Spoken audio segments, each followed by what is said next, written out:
Oh. Ayan na. Double size na. Pwede na. Ayan yun.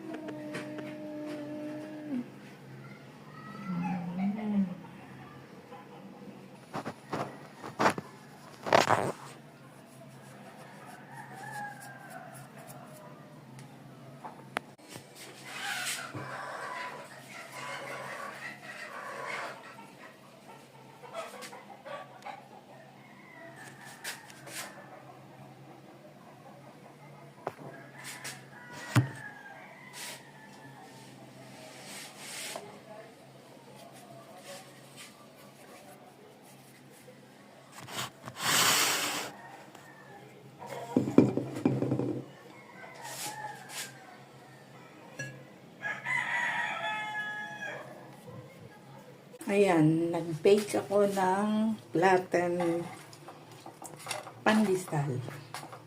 Wala akong pinahid dyan sa aking steak pan. Kaya masarap. Nakakain ako ng first batch. Ayun pa yung iba. Ayan. Sarap niya.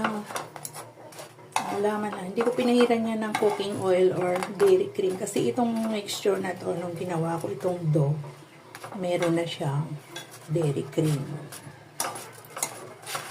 Ayan, nagluluto ako ng pandesal na flattened merienda ko.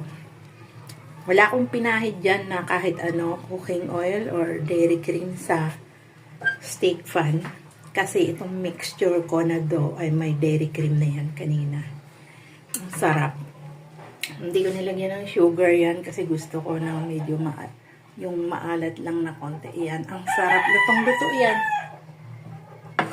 Ayan. Ang apoy. Dahan-dahan lang. Ayan. Lutong-luto yan. White na white dahil walang food coloring.